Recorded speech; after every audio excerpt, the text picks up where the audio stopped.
에서의 번성을 부러워하지 맙시다 라는 말씀을 가지고 이 시간 여러분들과 은혜를 나누고자 합니다. 창세기에는요, 족보가 한 10개쯤 나옵니다. 이 족보를 설교할 때마다 목사님들이 되게 괴로워해요. 왜냐하면 어떻게 설교를 해야 될지 난감하기 때문입니다. 계속 누구를 낳고 누구를 낳고 누구를 낳고 누구를 낳아요. 그래서 쉽게 이 장을 넘어갔으면 좋은 마음을 갖는 것이, 넘어가고 싶은 마음이 있는 것이 목사님들의 마음입니다. 그래도 우리는 넘어가지 않겠습니다. 부족하지만 오늘 말씀을 통해서 우리가 이 족보에 대해서 한번 살펴보겠습니다. 자, 오늘 우리가 살펴볼 족보는요, 에서의 족보이죠. 에서의 족보를 읽어보면 족장과 왕으로 가득 차 있는데 그의 자손이 얼마나 어떻게 번성했는지를 알 수가 있습니다. 그렇다면 성경이 에서의 족보를 기록한 이유가 무엇일까요? 우리가 한번 1절서부터 읽어보면서 살펴보겠습니다. 1절 한번 볼까요? 다 같이 읽겠습니다. 에서 곧 에돔의 족보는 이러하니라. 아멘. 마지막 절인 43절도 읽어보겠습니다. 43절입니다. 우리 다 같이 읽겠습니다. 족장, 이람 족장이라. 이들은 그 구역과 거처를 따른 에돔 족들이며 에돔 족속의 조상은 에서더라. 아멘. 자, 오늘 본문인 창세기 36절 읽어보면 에서로 시작했다가 에서로 끝나는 것을 볼 수가 있습니다. 자, 이렇게 에서로 시작해서 에서로 끝났다는 것은요, 에서의 족보가 에서라는 인생에서 크게 벗어나지 못했다는 의미이기도 합니다. 그렇다면 에서는 어떤 인생을 살았을까요? 먼저 바울이 로마서에서 에서에 대해서 어떻게 기록하고 있는지 한번 보고 가겠습니다. 로마서 9장 13절 말씀입니다. 로마서 9장 13절 말씀 우리 다 같이 읽겠습니다. 기록된 바 내가 야곱은 사랑하고 에서는 미워하였다 하심과 같으니라. 아멘. 자, 에서의 인생은 어떤 인생이었다고요? 하나님께서 미워하시는 인생이었습니다. 하나님께서 미워하시는 인생이었다면 우리가 생각할 때 어떻죠? 하는 일마다 안 돼야 합니다. 삶이 잘 안 풀려야 해요. 하지만 오늘 본문의 에서의 족보를 보면 절대 그렇지 않음을 발견할 수가 있죠. 오히려요, 하나님이 사랑하시는 야곱보다 더 번성한 삶을 산 것을 발견할 수가 있어요. 그리고 그 후손들도 하나같이 잘 되었습니다. 세상적으로 볼 때 대단한 인물들이 에서의 족보에서 나왔어요. 오늘날로 이야기하면 지책의 대통령, 장관, 시장, 국회의원 이런 사람들이 쫙 나온 겁니다. 뿐만 아니라 야곱의 후손들이 400년 동안 애굽에서 노예로 살 때에도 에서의 후손들은요, 에돔 땅에서 독립된 왕국을 세우고 8대 동안 이어 왕을 하게 됩니다. 외삼촌, 야곱이 외삼촌 라반의 집에서 처가살이 할 때도 에서는요, 가나안 땅에서 엄청난 부를 축적합니다. 여러분, 누가 복받은 자입니까? 야곱입니까? 에서입니까? 이것은 오늘날도 마찬가지죠. 하나님의 백성인 우리보다 하나님의 백성이 아닌 세상 사람들이 훨씬 더 잘 살아갑니다. 성도인 우리는요, 이런 상황을 접할 때마다 많이 헷갈려해요. 또한 아버지 이삭의 안수대로라면 야곱이 에서보다 훨씬 더 잘 살아야 합니다. 야곱이 아버지 이삭에게 받은 한번 말씀을 보고 하겠습니다. 창세기 27장 28절 29절을 보겠습니다. 우리 한 목소리 읽겠습니다. 하나님은 하늘의 이슬과 땅의 기름이며 풍성한 곡식과 포도주를 내게 주기를 원하노라. 만민이 너를 섬기고 열국이 내게 굴복하리니 내가 형제들의 주가 되고 내 어머니의 아들들이 내게 굴복하며 너를 저주하는 자는 저주를 받고 너를 축복하는 자는 받기를 원하노라. 아멘. 자, 이것이 야곱이 아버지 이삭에게 받은 축복의 말씀인데 한마디로 이야기하면 야곱이 축복 그 자체가 되라고 지금 축복하고 있는 겁니다. 그 다음 에서가 아버지 이삭에게 받은 말씀을 볼까요? 우리 38절에서부터 40절을 볼까요? 우리 한 목소리 읽어봅니다. 에서가 아버지에게서 이르되 내 아버지여, 아버지가 빌 복이 이 하나뿐이니까 내 아버지여 내게 복을 주소서. 내게도 그리하소서 하고 소리를 높여오니 그 아버지 이삭이 그에게 대답하여 이르되 내 주소는 땅의 기름짐에서 멀고 내리는 하늘 이슬에서 멀 것이며 너는 칼을 믿고 생활하겠고 내 아우를 섬길 것이며 내가 매임을 벗을 때에는 그 멍에를 내 목에서 떨쳐버리라 하였더라. 아멘. 40절에 내가 매임을 벗을 때에는 그 멍에를 내 목에서 떨쳐버리라 라는 이 말씀은요, 내가 정말 애를 쓰면 잠깐 동안 그 멍에를 벗을 수 있다는 뜻이기도 합니다. 아주 저주에 가까운 말이에요. 에서 입장에서는요, 차라리 안 듣는 것이 더 나을 뻔한 말씀을 지금 들은 겁니다. 그런데 왜 이런 말씀들이 그들의 삶 속에서 즉시 하나도 적용이 되지 않았을까요? 심지어 야곱과 에서의 축복이 뒤바뀐 것처럼 보이기까지 합니다. 야곱의 후손들은요, 종과 노예로 살지만 에서의 후손들은요, 이 세상의 족장과 왕으로 살게 돼요. 나중에 800년 후에 다윗 때에 가서야 이삭이 말한 대로 잠깐 이루어지기도 합니다. 그런데 이것을 어떻게 받아들여야죠? 여러분에게 한번 묻겠습니다. 여러분이 생각하는 복이 무엇이죠? 제가 왜 이 질문을 드렸냐면 복의 개념을 잘 정리해야 오늘 같은 본문과 오늘 같은 상황을 현실에서 맞닥뜨렸을 때 헷갈리지 않기 때문입니다. 다시 한번 묻겠습니다. 여러분이 생각하는 복은 무엇입니까? 이 세상에서 잘 먹고 잘 사는 것이 복일까요? 자녀들이 근심 걱정시키지 않고 무탈하게 잘 살아주는 것이 복일까요? 이것이 여러분이 생각하는 복이라면 성경이 말하는 복은 또 무엇일까요? 성경이 말하는 복은요, 예수 그리스도의 보혈로 제사함을 받고 구원받는 것이 성경이 말하는 복입니다. 성도에게 있어서 이보다 더 큰 복은 없어요. 그러므로 성도인 우리는 성경이 말하는 복이 무엇인지를 분명히 알고 있어야 합니다. 그리고 그 복을 아는 것을 넘어서 그것이 우리의 삶의 의미가 되고 이유가 되고 방향이 되어야 합니다. 그래야 세상이 복이라고 정의해 놓은 복을 우리는 부러워하지도 않고 추구하지도 않을 수 있기 때문이에요. 혹시 오해하시는 분들도 있을지 모르겠지만 여러분들에게 제가 이 세상에서 잘 먹고 잘 살지 말라는 말이 아닙니다. 저는 브릿지교회 성도님들이 이 세상에서 누구보다도 잘 먹고 잘 살았으면 좋겠습니다. 아멘을 안 하시네요.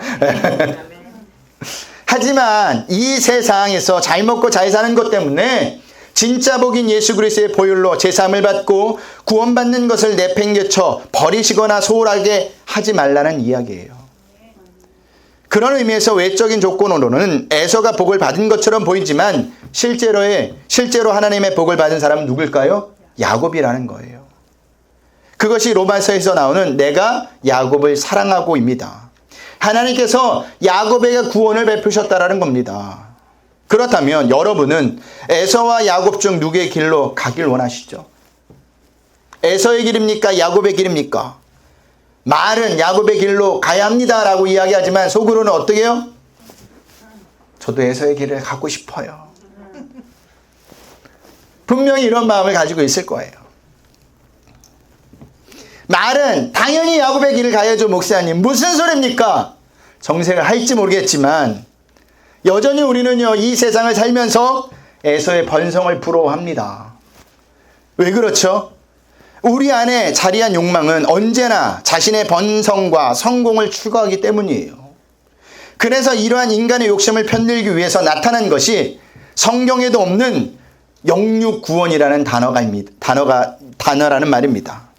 무슨 뜻입니까? 영혼도 구원을 받고 육신도 잘 되는 겁니다. 아주 그럴듯하죠. 쉽게 말해서 에서와 야곱의 길을 다 같이 가고 싶은 거예요. 참 욕심도 많습니다. 하지만 성경에는요, 영육구원이란 말이 없어요. 그러니 인간의 욕심을 편들기 위해서 만들어낸 말에 속지 마시길 바랍니다. 여러분, 인간 대부분은요, 육신이 잘 되면, 이 세상에서 잘 먹고 잘 살게 되면 하나님을 떠나게 되어 있어요. 안 그럴 것 같죠? 아니에요. 대부분이 그래요. 보세요. 하나님의 은혜로 역사 속에서 여러 나라가 풍요를 축복받았습니다. 그 대표적인 세 나라를 뽑는다면 영국, 미국, 대한민국을 꼽을 수가 있어요. 그런데 그 나라들이 지금 어떻게 되었죠? 하나님의 은혜로 풍요를 축복받았지만 그것을 가지고 그들은 어떻게 하였습니까? 하나님을 떠나버리고 타락하는 데 써버렸다라는 겁니다. 그 결과 영국 교회가 몰락했습니다. 미국 교회가 몰락했습니다. 대한민국 교회도 몰락하고 있습니다. 오늘 본문의 에서도 그러해요. 우리 6절에서부터 8절을 볼까요? 우리 한 목소리 읽어봅니다. 에서가 자기 아내들과 자기 자녀들과 자기 집의 모든 사람과 자기의 가축과 자기의 모든 짐승과 자기가 가나안 땅에서 모든 재물을 이끌고 그의 동생 야곱을 떠나 다른 곳으로 갔으니 두 사람의 소유가 풍부하여 함께 거주할 수 없음이로라. 그들이 거주하는 땅이 그들의 가축으로 말미암아 그들을 용납할 수 없었더라. 이에 에서 곧 에돔이 세일산에 거주하니라. 아멘. 하나님이 에서를 미워했지만 그래도 에서에게 일반 은혜라는 것을 허락하셨습니다. 그 은혜로 에서는요, 가나안 땅에서 3명의 아내로부터 5명의 아들을 얻고요, 엄청난 부를 축적하게 되죠. 그런데도 에서는요, 하나님께 받은 은혜를 가지고 어떻게 합니까? 하나님께서 약속하신 땅인 가나안을 떠나 스스로 세일산으로 가버립니다. 그러니까 에서가 가나안 땅을 떠난 정확한 이유는 엄청난 부의 축적 때문에 떠난 거예요. 한마디로 잘 되니까 떠난 겁니다. 이것이 신앙생활의 역설이에요. 다 그런 것은 아니지만 대부분이 세상적으로 잘 먹고 잘 살면 하나님을 떠나게 되어 있어요. 왜 떠날까요? 무게중심이 이제 하나님이 아닌 내가 가진 것으로 옮겨지기 때문이에요. 예전에는요, 힘듦이 오고 어려움이 오면 하나님 앞에 나와 무릎 꿇고 기도했습니다. 그런데 이제는요, 힘듦이 오고 어려움이 오면 하나님 앞에 나와 무릎 꿇고 기도하지 않아요. 왜 안 할까요? 내가 가진 것으로도 충분히 해결할 수 있다고 믿기 때문입니다. 자꾸만 힘든가 어려움을 어려움을 내가 가진 것으로 해결하다 보니까 어떤 생각이 드느냐 하면 내가 가진 것을 더 늘려야겠다는 생각을 가진 거예요. 그래야 안심이 되는 겁니다. 그래서 모으고 계속 모으려고 하는 겁니다. 그렇게 내가 가진 것을 자꾸 의지하다 보면 아예 이제는요, 하나님의 품을 완전히 떠나버리는 거예요. 그것이 오늘 본문의 세일산입니다. 우리 한번 지도를 보고 갈까요? 자, 가나안이 어딘지 보이시죠? 자, 가나안이라는 것은 이스라엘 백성들이 머물러야 될 하나님이 약속할 땅입니다. 그런데 에서가 어디로 이동했다고요? 세일산으로 이동했다고 합니다. 밑에 쪽으로 이동을 한 거예요. 자, 그 당시 세일산은요, 넓고 기름진 목처지가 있어서 많은 가축을 거느린 에서에게는 더할 나위 없던 좋은 곳이었습니다. 하지만 그것은 하나님께서 당신의 백성에게 약속하신 땅이 아니에요. 하나님의 통치를 벗어난 땅입니다. 그러니까 에서가 세일산으로 갔다라는 것은요, 하나님의 통치를 받지 않겠다는 의미와도 같은 겁니다. 에서가 왜 이렇게 하는 것이죠? 자기가 자기 것을 가지고 마음대로 사는데 하나님의 품이 이제는 방해가 되는 겁니다. 하나님의 품이 이제는 불편해지기 시작한 거예요. 그래서 어디에 거합니까? 죄의 자리, 악의 자리, 하나님의 통치가 벗어난 자리에 거하는 거예요. 그곳이 어디라고요? 세일산이라는 겁니다. 그렇게 에서가 죄의 자리, 악의 자리, 하나님의 통치를 벗어나 난 자리에 거한 결과는 에서는 어느 길로 들어서느냐? 하나님과 전혀 상관없는 삶으로, 하나님과 반대되는 삶으로 들어섭니다.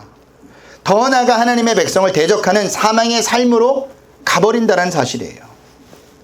이것은 우리도 마찬가지입니다. 죄의 자리, 악의 자리, 하나님의 통치가 벗어난 자리에 거하면 우리를 기다리는 것은 사망의 삶밖에 없다는 사실을 분명히 아셔야 돼요. 세상의 가치관으로는 좋아 보이는 자리일지 몰라도 그것은 우리를 사망의 길로 인도하는 자리입니다. 우리가 창세기를 살펴보면서 이런 선택을 한 사람이 있었지 않았습니까? 누구였죠? 롯이 그랬죠. 눈에 보이기 좋은 땅, 세상 가치관이 딱 좋은 땅 골랐더니 어떤 길이었어요? 망하는 길이었다는 사실입니다. 그런 의미에서 우리는요, 에서의 번성을 절대 부러워하시면 안 돼요. 왜냐하면 에서의 번성은요, 하나님과 상관없는 삶이요, 하나님과 반대되는 삶이요, 결국에는 사망의 삶이기 때문입니다. 자, 그렇게 하나님의 통치를 벗어나 자기 마음대로 산 결과 에서의 후손들에게 어느 족속들이 나옵니까? 우리 15절에서부터 18절을 보겠습니다.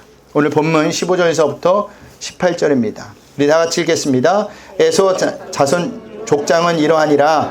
에서의 장자 엘리바스의 자손으로는 대만 족장, 오말 족장, 스보 족장, 그나스 족장과 고라 족장, 가담 족장, 아말렉 족장이니 이들은 에돔 땅에 있는 엘리바스의 족장들이요 이들은 아다의 자손이며 에서의 아들 르우렐의 자손으로는 나앗 족장, 세라 족장, 삼마 족장, 미사 족장이니 이들은 에돔 땅에 있는 르우렐의 족장들이요 이들은 에서의 아내 바스마스의 자손이며 에서의 아내인 오홀리바마스의 아들들은 여호수 족장, 얄람 족장, 고라 족장이니 이들은 아나의 딸이요 에서의 아내인 오홀리바마로 말미암아 나온 족장들이라. 아멘. 자, 여기서 가장 눈에 띄는 족속이 16절에 나옵니다. 어느 족속이죠?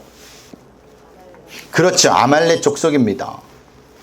자, 에서의 후손에서 이스라엘을 대적하는 아말렉 족속이 나오는 거예요. 이 아말렉 족속은요, 출애굽한 이스라엘 백성과 처음 전쟁을 벌인 족속이기도 해요. 그뿐만이 아닙니다. 아말렉 족속은요, 성경 전체에 걸쳐서 이스라엘 백성들을 계속 괴롭히는 족속으로 나와요. 왜 이렇게 되었을까요? 하나님께서 약속하신 땅을 떠났기 때문입니다. 하나님이 아닌 자신의 가진 것을 의지한 결과예요. 자신이 가진 것을 의지하면 의지할수록 우리는 하나님으로부터 멀어지게 돼 있습니다. 그래서 이것은 축복이 아니라 저주입니다. 그런데도 에서의 번성을 부러워하실 건가요? 에서의 번성을 부러워하신다면 그것은 스스로 사망의 삶으로 가는 것과 똑같은 거예요. 창세기 36장을 읽어보시면 43절까지 쭉 읽어보시면 야곱의 삶과 비교해서 에서의 삶에 없는 것을 하나 발견할 수가 있습니다. 그게 뭘까요? 없는 것이 있어요. 그게 뭐냐? 하나님의 간섭이 하나도 없습니다. 하나님이 어떻게 해주셨다는 말이 하나도 없어요. 야곱의 삶을 보면요, 계속해서 하나님의 간섭하심이 있죠. 외삼촌 라반의 집을 가다가 도중에 잠을 잤는데 하나님께서 야곱의 꿈속에서 찾아오십니다. 그리고 야곱과 함께 하시고 그를 지켜주시겠다고 약속하시죠. 그 약속대로 하나님은 야곱과 함께 하셨고 야곱을 지켜주셨습니다.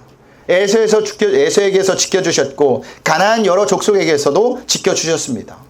그리고 어디를 가든지 야곱과 함께 하시면서 그의 삶을 간섭하셨어요. 귀찮을 정도로. 그로 인해 야곱은요, 하나님이 누구신지를 알게 되었죠.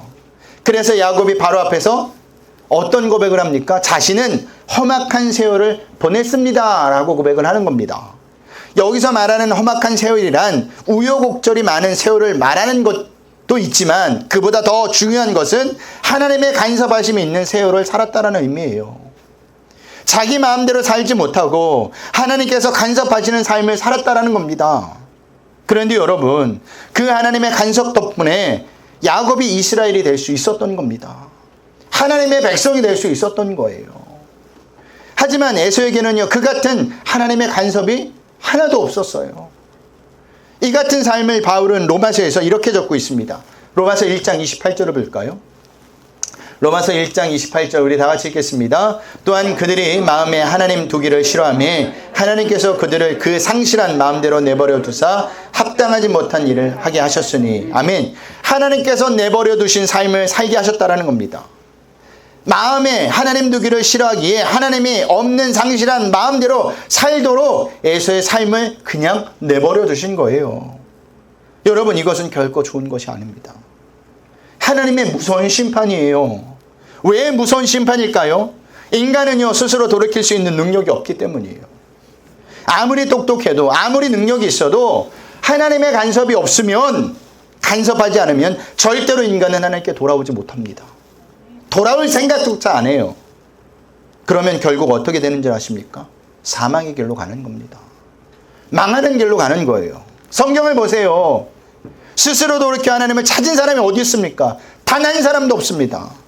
우리가 창세기를 살펴보고 있지만 아브라함이 스스로 하나님을 찾았습니까? 아니죠. 이삭이 스스로 하나님을 찾았습니까? 아닙니다. 이것은 신학의 제자들도 마찬가지예요. 제자들도 예수님께서 찾아가 주셔서 만나 주셨기 때문에 제자가 된 것입니다. 세상적으로 그 똑똑한 바울도 마찬가지예요. 그 똑똑함을 가지고 바울이 한 일이 뭐예요? 예수님을 핍박하는 것이었습니다. 예수님이 다메섹에서 찾아와 만나주시지 않았다면 아마 바울은요 계속해서 예수님을 핍박하는 사망의 길로 갔을 거예요. 하나님의 간섭하심이 있었기 때문에 아브라함이나 이삭이나 그리고 제자들이나 바울이 하나님께로 돌이킬 수 있었던 겁니다.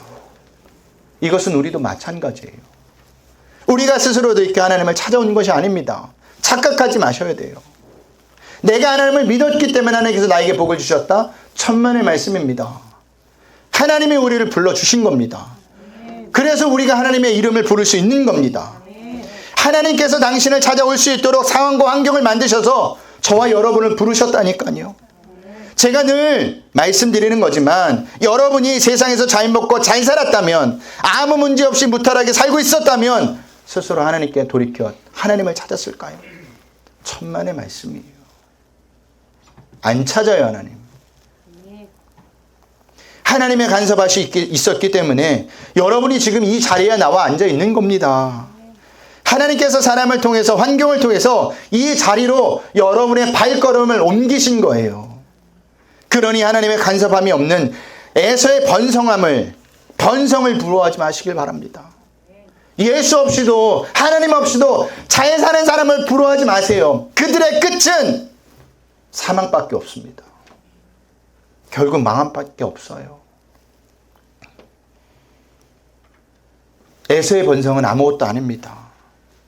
그 후손들이 수백 수천으로 늘어났다고 해도 결국에는 망하는 인생으로 끝날 운명이에요. 보세요. 에서의 후손들이 어떻게 망하는지 아십니까? 에서의 대표적인 후손인 에돔 족속은요, 이스라엘의 다윗에게 정복을 당하여 지배를 받게 됩니다. 그리고 BC 604년에 유다보다 먼저 바벨론에게 멸망을 당해요. 그리고 유다도 멸망을 당하죠. 그런데 이스라엘은 다시 일어납니다. 그런데 에돔 후손들은요, 역사 속으로 완전히 사라져 버려요. 완전히 소멸돼 버립니다. 이것이 에서의 번성의 말로입니다. 끝이에요. 그렇다면 여러분은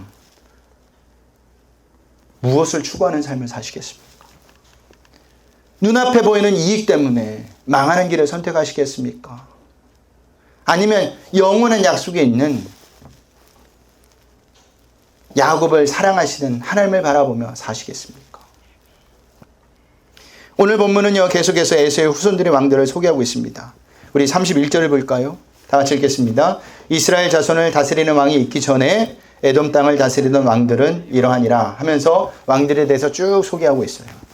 자, 이렇게 에돔 족속이 일찍부터 왕을 세운 것은요, 강력한 힘과 통치력을 가진 왕을 세움으로써 다른 족속들로부터 위협을 막고 땅을 정복하기 위함이었습니다.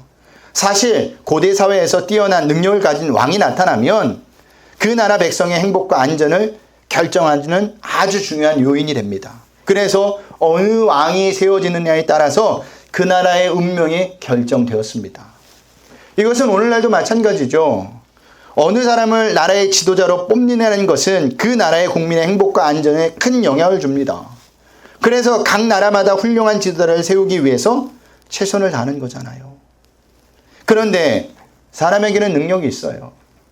아무리 능력이 있는 왕이어도 영원히 그 나라를 통치할 수가 없습니다. 영원히 그 국민들을 행복과 번영으로 인도할 수가 없어요. 그래서 일찍부터 왕을 세운 에돔도 멸망했고, 역사 속에 많은 나라가 한때는 번성했다가도 어느 순간에 역사 속으로 사라져 버린 겁니다. 이것은요, 인간 가운데는 그 어떠한 사람도 우리가 온전히 의지할 만한 힘과 능력을 가진 자가 없음을 보여주는 거예요. 그렇다면 성도인 우리는 누구를 왕으로 삼아야 할까요? 누구를 왕으로 삼아야 성도인 우리에게 영원한 행복과 안전을 보장해 줄까요? 그분은 예수님밖에 없습니다. 예수님만이 성도인 우리에게 영원한 행복과 안정을 보장해 줄 수가 있습니다. 왜냐하면요, 예수님만이 죄로 인해 죽을 수밖에 없는 우리를 구원하실 수 있는 유일한 분이시기 때문이에요. 그래서 우리는 신앙생활을 하면서 우리의 왕 대신 예수님만을 붙잡아야 되는 겁니다. 예수님만을 붙잡고 그 길을 따라가야 하는 거예요. 그러니 우리의 모든 근심, 걱정과 문제를 누구한테 맡겨야 할까요? 예수님에게 맡기셔야 돼요. 우리 주님에게 맡기셔야 돼요. 그러면 우리 주님이 우리의 모든 근심, 걱정과 문제를 해결해 주십니다. 마태복음 11장 28절 한번 보겠습니다. 다 같이 읽겠습니다. 수고하고 무거운 짐진 자들아 다 내게로 오라. 내게 너희를 쉬게 하리라. 아멘. 수고하고 무거운 짐진 자들아 다 내게로 오라고 합니다. 이것이 예수님께서 우리에게 말씀하시고 있는 위로입니다. 말씀을 마치겠습니다. 우리가 추구하고 이루고 싶은 것은 하나님의 간섭하심이 있는 야곱의 족보보다, 야곱의 삶보다 하나님의 관심이 없는 에서의 번성한 족보를 원합니다. 사실은. 하지만 그 길은 사망의 길이에요. 그러니 세상적으로 초라해 보이고 고생스러운 삶일지라도 하나님의 간섭에 있는 야곱의 족보를, 삶을 추구하셔야 돼요. 그게 성도의 삶인 겁니다.